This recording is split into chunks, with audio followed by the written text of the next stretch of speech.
Alright, welcome to your seventh, I think, video. And in this video, I'm going to be teaching you guys how to create those individual screens.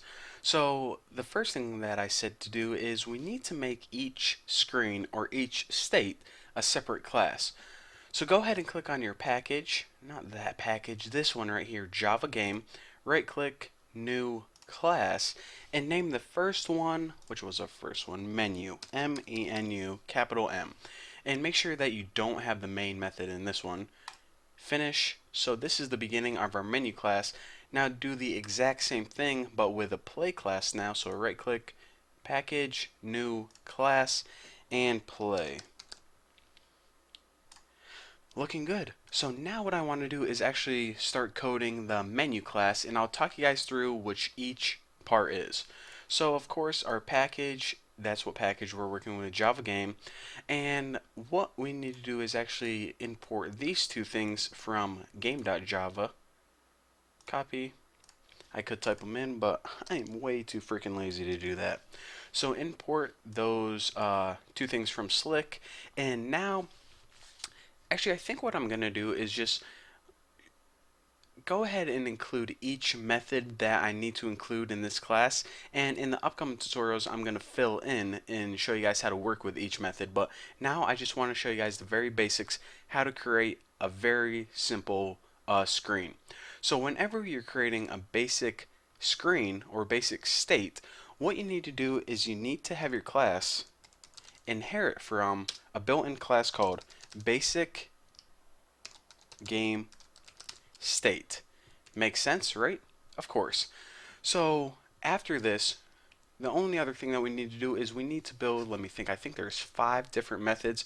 The first one is the constructor, which public menu, and this one takes int state, which is of course that number, which is going to be, in this case, 0, because that's what ID number we assign menu. So of course that's the constructor, and it's the first method that we need to code whenever we decide to code this. The next one is a method that's built into Slick 2D that just helps Slick initialize crap that it needs. So public, and once I start coding this, you guys are going to have a better idea of what's going on. But public void init. Now init takes, okay, I can't type today, game container GC, and it also takes state based game object, and this is SBG, or you actually can name your object anything you want, but you know, why not make it simple? Now, just like, what was it?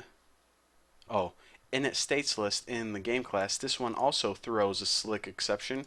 So, of course, we might as well just go ahead and cheat, copy and paste, and there we go. So now we have two methods, the constructor in this init, which basically initializes a bunch of stuff that the class needs. Now after this we get to the good, pretty much the good crap, because right now this is all housekeeping crap, constructors and initializing crap.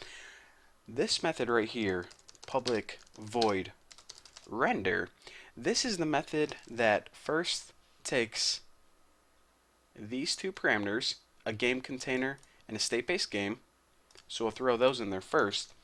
Now this last object that it takes is actually a graphics object, and that is usually has the variable G, and that's kind of like the industry standard, so don't name yours anything else, because whenever you get a job working for someone drawing graphics in Java, they probably want you to name it G. And this also throws a slick exception, so copy this. So why did I say that this is a cool method? Well, this is the method that actually draws stuff on the screen. Say on our main menu we wanted to, I don't know, have it say, welcome to Ham Blaster. Well, this is where we're going to draw that text. Maybe we wanted to, draw a picture of a ham blasting another ham.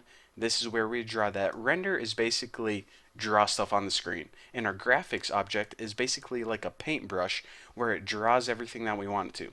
Pretty sweet, huh? So now we're getting into the good stuff. Okay, I'm kind of feeling it now.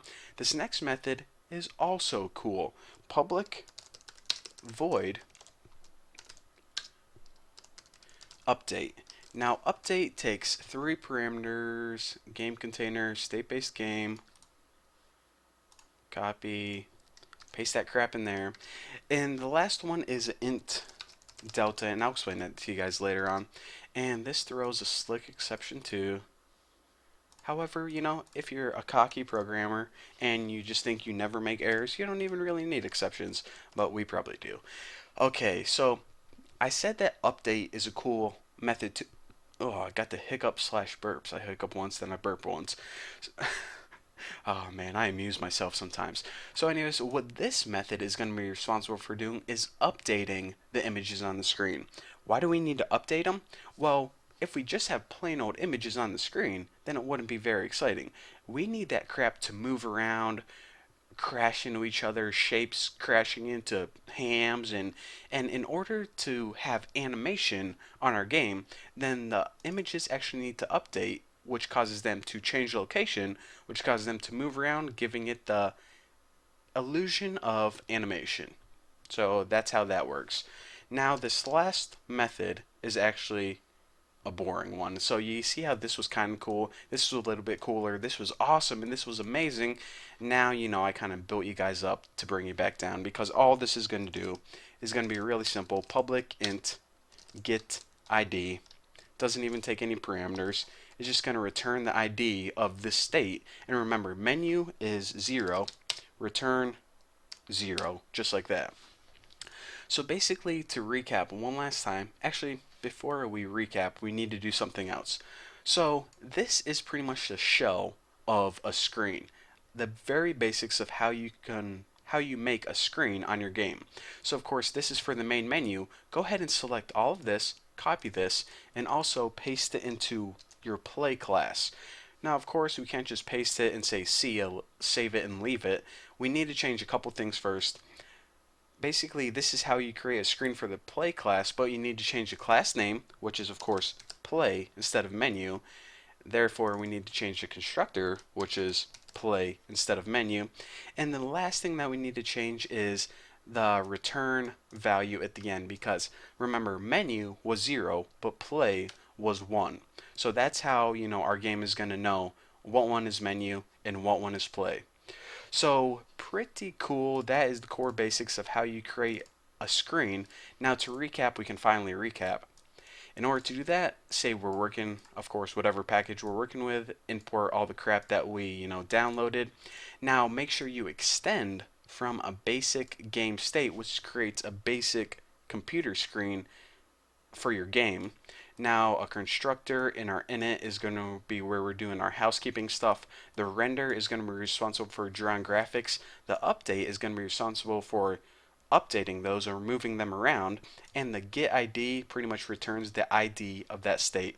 Now if we hop back to our main master class, check it out. Oh, no errors whatsoever.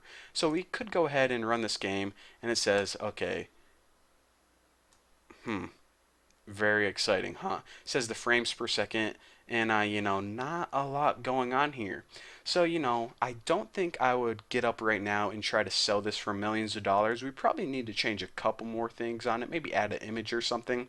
But hey, we have all the time in the world to work on that. We'll do those in the next tutorial. So anyways, thank you guys so far. And yes, so remember, please don't forget to add me on Twitter, Google+, and I'll see you on the forums. See ya.